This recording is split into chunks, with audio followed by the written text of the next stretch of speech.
Friends, welcome to my channel legal information by Labh Singh Sandhu. मेरा आज का टॉपिक है इंडियन एविडेंस एक्ट। आज मैं एविडेंस एक्ट का ऑब्जेक्ट और इसकी सेक्शन 1 जो एविडेंस एक्ट की एप्लीकेबिलिटी के रिगार्डिंग है उसको डिस्कस करूंगा। एविडेंस एक्ट का जो बिल है वो सर जेम्स स्टीफन द्वारा प्रिपेयर किया गया था और ये it come into force on 1st of September 1872।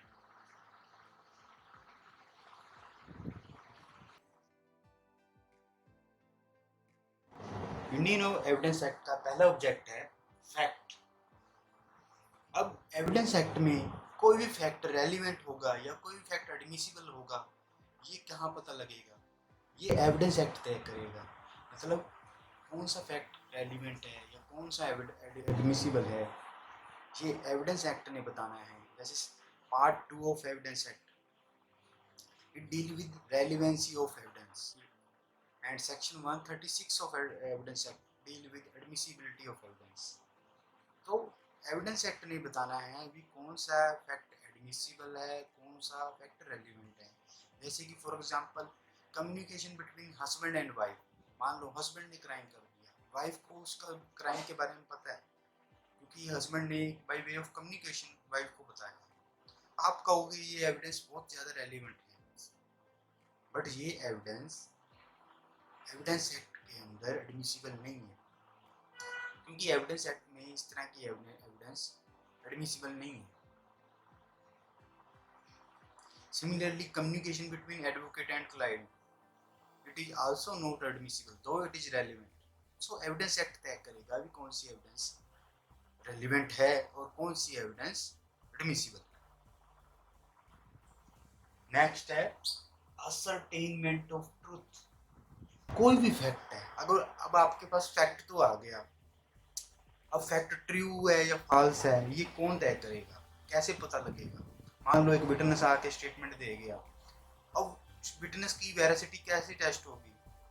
बिना क्रॉस एग्जामिनेशन के तो उसको पता ही लग सकता भी झूठ बोल रहा है सच बोल रहा है। तो एविडेंस एक्ट क्या है, हमें प्रोसीजर देता है ताकि हम पता कर सकें कि फैक्ट फॉल्स है या ट्रू है। So it helps for ascertainment of truth. Third है जी, it provide procedure to prove और डिसप्रूव। एविडेंस एक्ट ही बताता है कि कोई फैक्ट प्रूव कैसे करना है, डिसप्रूव कैसे करना है। प्रूव का मतलब आप समझते होंगे भी, जिसे कोर्ट बिलीव करती है कि दैट थिंग एग्जिस्ट। डिसप्रूव होता है जिसे कोर्ट बिलीव करती है दैट थिंग नॉट एग्जिस्ट। तो एविडेंस एक्ट बताता है भी कौन सा फैक्ट कैसे प्रूव करना है, और प्रूव हो गया तो कैसे डिसप्रूव करना है। ये एविडेंस एक्ट में मेंशन है। ये procedure part 3 of evidence act में ये प्रोसीजर मेंशन है। फोर्थ है it save the time of court. Evidence act court का टाइम सेव करता है क्योंकि इसमें मेंशन है कि कौन सा फैक्ट कैसे प्रूव करना है, कौन से फैक्ट एडमिसिबल है, कौन से फैक्ट रेलिवेंट है, कौन से फैक्ट रेलिवेंट नहीं है। तो इस कारण कोर्ट का प्रीशियस टाइम सेव होता है, जिसके कारण स्पीडी जस्टिस के प्रिंसिपल को मेंटेन रखने में हेल्प मिलती है, because it save the time of court.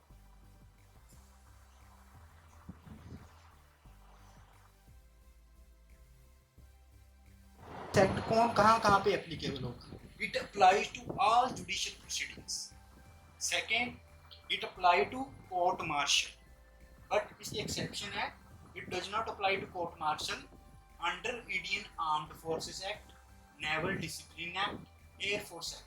In court martial पर ये एप्लीकेबल नहीं होगा, उसके अलावा और सब कोर्ट मार्शल पर एविडेंस एक्ट एप्लीकेबल होगा। सेकेंड है, it does not applicable to affidavit submitted to court. जो कोर्ट को एफिडेविट प्रेजेंट किया गया है, सबमिट किया गया, उस पर ये एप्लीकेबल नहीं होगा। थर्ड है आर्बिट्रेशन प्रोसीडिंग। आर्बिट्रेशन प्रोसीडिंग पर भी इंडियन एविडेंस एक्ट एप्लीकेबल नहीं होगा।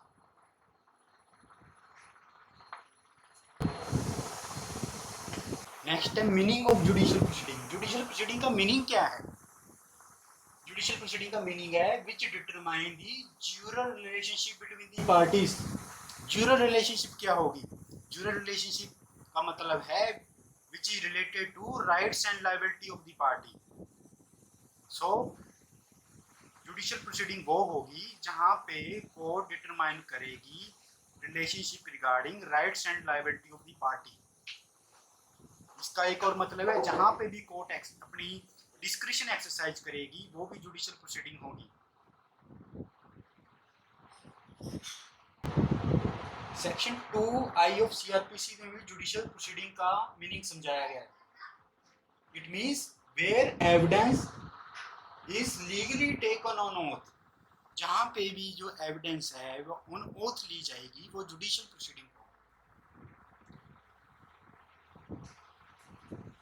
सो अब जुडिशियल प्रोसीडिंग के एग्जांपल क्या हैं?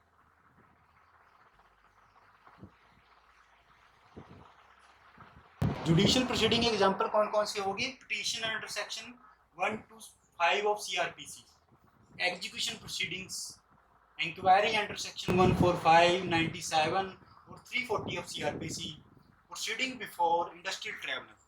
जहाँ पे भी कोर्ट ने अपनी डिस्क्रिशन एक्सरसाइज करनी है, जहाँ पे भी कोर्ट ने डिसाइड करना है कि क्या एक पर्सन की राइट एंड लायबिलिटी क्या होगी, क्या दूसरी पार्टी की राइट एंड लायबिलिटी क्या होगी, जहाँ पे भी कोर्ट ने अपनी डिस्क्रिशन एक्सरसाइज करनी है वहाँ पे जुडिशियल प्रोसीडिंग एप्लीकेबल होगी, वहाँ पे evidence act applicable.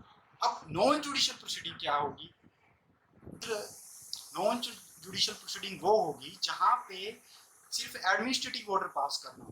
For example, जो order pass by collector under land acquisition act is administrative order. Departmental proceeding, जो भी डिपार्टमेंटल प्रोसीडिंग में ऑर्डर पास होता है वो एडमिनिस्ट्रेटिव ऑर्डर होता है, उसमें कोई जुडिशियल डिस्क्रिशन एक्सरसाइज नहीं होती। थर्ड है कंटेम्प्ट प्रोसीडिंग्स, ये भी एडमिनिस्ट्रेटिव प्रोसीडिंग में आ जाता है।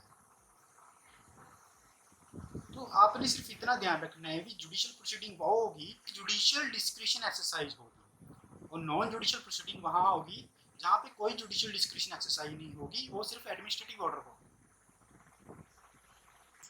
Whether evidence act is complete code or not, evidence act की प्रेम्बल में मेंशन्ड है to consolidate, define and amend. As it was passed in 1872, it may be said that it was complete code in 1872 regarding evidence, but now it cannot be said complete code because evidence act के अलावा भी और act में भी evidence की provision दी गई है। उसके एग्जांपल हैं bankers book of evidence act 1891, divorce act, limitation act की section 19 and 20 which dealt with acknowledgement before expiry of period of limitation, succession act की section 63 which deal with the relation of will, Indian stamp act की section 35 जिसमें mentioned है भी कोई भी जो document है जिसमें इनसफिशिएंट स्टैम्प होगी वो एडमिसिबल नहीं होगा एविडेंस में। पीपीए की section 59 and 123 it deal with mortgage of ₹100 and above. Order 19 and 26 which deal with affidavit and commission. Registration Act section 49 and 50 which deal with effect of registration and non-effect of registration. CRPC section 291 and 292 which also deal with commission for examination of witness. So ये सारी जो procedure है वो evidence से deal करते हैं। वैसे तो एविडेंस एक्ट कंप्लीट कोड है, पर ये जो एक्ट है ये सब इसके एक्सेप्शन है, इनमें भी एविडेंस का प्रोसीजर दिया गया है। अब स्कोप क्या है एविडेंस एक्ट का? It determine the admissibility of evidence. मैंने आपसे पहले भी डिस्कस किया था कि जो एविडेंस एक्ट है it determine the admissibility of evidence है। चाहे जितनी मर्जी एविडेंस रेलिवेंट हो, अगर एविडेंस एक्ट उसको एडमिट नहीं करेगा तब तक वो एडमिसिबल नहीं होगी। मैंने आपको एग्जांपल दिया था communication between husband and wife, communication between advocate and client, ये सब रेलिवेंट जरूर है बट एडमिसिबल नहीं है एविडेंस में।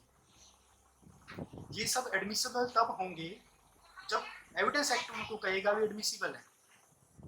तो कुछ केसेस रेलिवेंट हो सकते हैं, कुछ केसेस एडमिसिबल हो सकते हैं, बट एविडेंस एक्ट जिन्हें एडमिट करेगा वो ही एडमिसिबल होगी। रेलिवेंसी का मतलब ये नहीं है कि admissibility. Ram Bihari Yadav versus state of Bihar AR 1998 supreme court 1850, इसमें कहा गया था कि जो रेलिवेंसी है इसका मतलब एडमिसिबिलिटी नहीं है। मतलब जो कोई फैक्ट रेलिवेंट होगा ये जरूरी नहीं है वो एडमिसिबल हो। जैसे मैंने आपको अभी एग्जांपल दी है communication between husband and wife, communication between advocate and client. Similarly जो फैक्ट एडमिसिबल होगा जरूरी नहीं है वो रेलिवेंट हो। जैसे क्रॉस एग्जामिनेशन में कुछ क्वेश्चन पूछे जाते हैं to test the veracity of witness. जो क्वेश्चन होते हैं जैसे to shake the character of witness, या जैसे उसकी पोजीशन जानने के लिए लाइक उसकी पोजीशन क्या है, स्टेटस क्या है, ये जो क्वेश्चन होते हैं वो रेलिवेंट नहीं होते हैं बट एविडेंस एक्ट में एडमिसिबल होते हैं। So it is not necessary that an admissible fact is relevant और रेलिवेंट फैक्ट इज एडमिसिबल। सो आपने एविडेंस एक्ट के अकॉर्डिंग भी एडमिसिबिलिटी डिफाइन कर। तो फ्रेंड्स ये था मेरा आज का topic, applicability of evidence act. अगले लेक्चर में मैं interpretation clause of evidence act discuss करूंगा। Thank you.